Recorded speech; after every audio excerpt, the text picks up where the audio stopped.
कलिंग युद्ध के बाद उन्होंने बौद्ध धर्म ग्रहण किया और अपने बेटी और बेटे को धर्म के प्रचार में लगाया। समाज में, देश में और देश से बाहर भी धर्म का प्रचार किया। इसी धर्म प्रचार को बाबा साहब डॉक्टर भीमराव अम्बेडकर जी ने 14 अक्टूबर 1956 में नागपुर में बौद्ध धर्म की दीक्षा ली। 22 प्रतिज्ञाओं के साथ 5 लाख से भी ज्यादा लोगों ने बौद्ध धर्म को ग्रहण किया। बाबा साहब ने संविधान रचयिता हमारे देश के, जो हमारा समाज सदियों से बेड़ियों में जकड़ा हुआ था, दबा कुचला पिछड़ा समाज, उसको एक समाज में बराबरी का अधिकार दिलाया। समता, समानता, स्वतंत्रता, बंधुता, भाईचारा, मैत्री का, जो हम लोग सदियों से हमारे समाज में अंधविश्वास, पाखंड, छुआछूत, भेदभाव, ऊंच नीच का जाल जो विरोधी लोगों ने फैलाया था, इसको काट कर बाबा साहब ने संविधान लेकर हम लोगों को बराबरी बनाकर खड़ा कर दिया। लेकिन आज भी मनुवादी विचारधारा, जो हमारा देश बुद्ध के देश से जाना जाता है, भारत के साथ साथ पूरे विश्व में बौद्ध धर्म के लोग अनुयायी रहते हैं, लेकिन मनुवादी विचारधारा के लोग वो कतई नहीं चाहते कि बौद्ध धर्म, हमारे देश से जब बाहर लोग जाते हैं तब तो बुद्ध का नाम लेते हैं, लेकिन देश के अंदर हमारे बुद्ध का नाम और निशान मिटा देना चाहते हैं, क्योंकि वो किसी कीमत पे नहीं चाहते कि ये भारत देश जो बुद्ध का देश के नाम से जाना जाता है, ये आगे भी जाना जाए।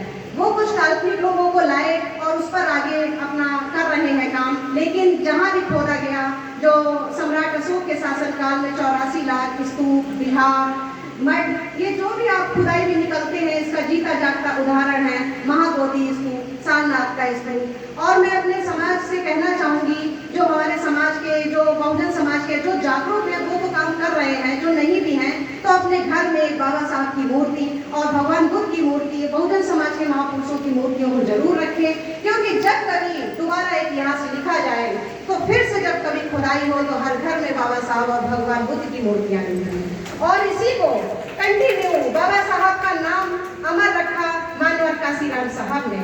मानवर काशीराम साहब ने घर घर, गली गली, गांव गांव, झुग्गी झोपड़ियों में जा जाकर अपने बहुजन समाज को एक साथ उठाया और एक साथ एकता के बंधन में बांधकर आगे लाके खड़ा कर दिया और अपने समाज को एक पहचान दिलाई, एक दिशा दिलाई। बाबा साहब ने भी कहा था, हमारे समाज को अगर पकड़ बनानी है तो सामाजिक, आर्थिक, राजनीतिक, धार्मिक और मानसिक पकड़ बनानी बहुत जरूरी है।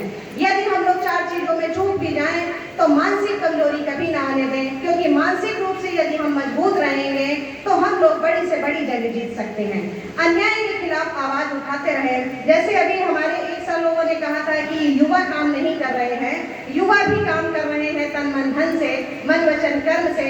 मैं भी युवा हूँ, आप लोगों की बेटी की तरह हूँ, बहन की तरह हूँ, और मैं समाज के लिए, क्योंकि मेरे पिताजी भी आप लोग बहुत लोग जानते होंगे श्री सोनेलाल संखवार जी को, मैं उन्हीं की बेटी हूँ, वो भी समाज सेवी रहे और मैं भी उनकी बेटी उन्हीं की तरह। और मैं सबसे बड़ी एक बात कहूँगी कि मैं भगवान बुद्ध की अनुयायी हूँ, मैं बाबा साहब की बेटी हूँ और मैं निरंतर अपने बहुजन समाज के लिए काम करती आई हूँ, आगे भी करती रहूंगी। जिस तरह अपने देश के जो हालात हैं, इस पर राजनीति क्या है, कभी संविधान के साथ छेड़छाड़, कभी आरक्षण के साथ छेड़छाड़, कभी क्रीमी लेयर लाते हैं, हमारी बहन बेटियों के साथ गलत काम होता है, हमारी बस्तियों को जलाया जाता है, हमारे महापुरुषों की मूर्तियों को तोड़ा जाता है। तो ये देश सभी का है। शासन सत्ता में बैठे लोगों का पहला नैतिक कर्तव्य बनता है कि अपनी देश की जनता के साथ समता, समानता, बंधुता, निष्पक्ष न्याय करें, क्योंकि हम भी उसी देश के वासी हैं, जो दूसरे लोग भी इसी देश में रहते हैं। यहाँ सभी धर्म है, हिंदू, मुस्लिम, सिख, ईसाई, आपस में सब भाई भाई। लेकिन कुछ घटिया व राजनीतिक लोग जो समाज में सिर्फ आतंकवाद फैलाते हैं, अंधविश्वास फैलाते हैं, वो हम लोगों को मिलजुल के रहने नहीं देते। इस पर मैं कुछ पंक्तियां बोलूंगी राजनीति के ऊपर। राजनीति में हो रहा कूटनीति का खेल, राजनीति में हो रहा कूटनीति का खेल, न्याय नहीं अन्याय बढ़ रहा जो सावन की बेल। रक्षक की भक्षक बन बैठे टूटी पड़े नकेल, पंछी डरते देख शिकारी के हाथों में गुलेल। बिना छुड़े के छोड़ रहे हैं लोकतंत्र की खाल, न्याय नहीं अन्याय बढ़ रहा जो सावन की बेल। साथियों, इन पंक्तियों से मैं सिर्फ यही बताना चाहती हूँ, हमारा समाज शिक्षित रहे, संगठित रहे और संघर्ष करे। आज हम लोग यहाँ पर पहुंचे हुए हैं, छोटे से उच्च पदों पर बैठे हुए हैं, तो ये सिर्फ और सिर्फ हमारे अगर कोई मसीहा है तो सिर्फ और सिर्फ बाबा साहब हैं। आज हमारा समाज जाने क्या से क्या हो गया, मुकाम हासिल कर रहा है, शासन सत्ता उनके हाथ में, रोजी रोजगार उनके हाथ में, हक अधिकार उनके हाथ में। हम लोग लड़ लड़ के, घिसट घिसट के जो कुछ भी थोड़ा बहुत पा रहे हैं, लेकिन फिर भी वो किसी की कीमत पे नहीं चाहते कि हम उनके बराबर में आके खड़े हो जाएं। देश के जो हालात हैं और समाज के जो हालात हैं, हमारा समाज निरंतर संघर्ष कर रहा है, गलत के खिलाफ आवाज उठा रहा है, तो इस पर भी मैं कुछ पंक्तियों के माध्यम से मैं शब्द बोलूंगी, फिर मैं अपनी वाणी को विराम देना चाहूंगी। धर्म कर्म में आग लगी है, छाई घोर निराशा, तन पर झूठा मैल चढ़ा है, किसको बाटे आशा। संबंधों को तोड़ चुके हैं मानव मानव का प्यासा, कोई नहीं समझ सकता अब मित्र शत्रु की भाषा। मानवता ठोकर खाए यहाँ पर मिले नहीं सम्मान है, आज हमारे महापुरुषों का हो रहा अपमान है। शोषित मानव सिसक रहा, बैठा हाथ पसारे, सावन सूखे नयन जेठ के जैसे नदी किनारे। पृथकवाद आतंकवाद और उग्रवाद के नारे भड़काते फिर आग उगलते सड़क गांव गलियारे। सत्य अहिंसा के आंगन में नफरत को है बोया, और रत्नों का ये देश उजाड़ा एक एक कर खोया। सुनकर गाथाएं बहनों की कौन नहीं है रोया, असमय बीता बचपन सूली पर सोया। पल पल बढ़ती द्वेष भावना आज बनी मेहमान है, आज हमारे महापुरुषों का हो रहा अपमान है। अखंड भारत के टुकड़े करने की तैयारी है, हत्याओं का दौर चल रहा न जाने कब बारी है। सोनी गलियां खाली पनघट प्यासी बहने हारी हैं, तन पर वस्त्र नहीं मिलता पर जंग आज भी जारी है। विजयी विश्व तिरंगे का अब होता अपमान है, आज हमारे महापुरुषों का हो रहा अपमान है।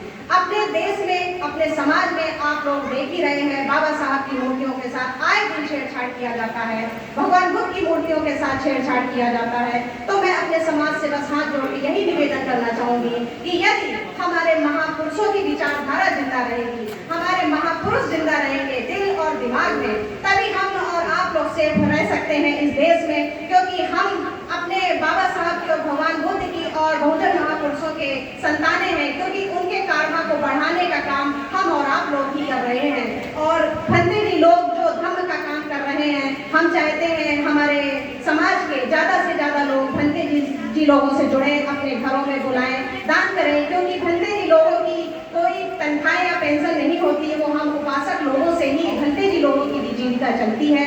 ज्यादा से ज्यादा धर्म से जुड़े, अपने समाज के लिए काम करें, जिंदा है तो जिंदा होने का सबूत भी देते रहें, अन्याय के खिलाफ आवाज उठाते रहें। और बाबा साहब के सम्मान में उनके लिखे संविधान के ऊपर बस मैं 2 पंक्तियां बोलूंगी कि संविधान नहीं कोई माटी का खिलौना है, संविधान देश से भी बढ़कर महान है।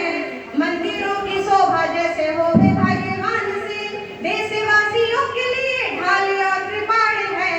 एकता स्वतंत्रता का संविधान है प्रतीक, धर्म और भावना का मुक्त बलिदान है। समता और बंधुता मानवता का स्वरूप लिए, भूत वर्तमान और भविष्य का निदान है।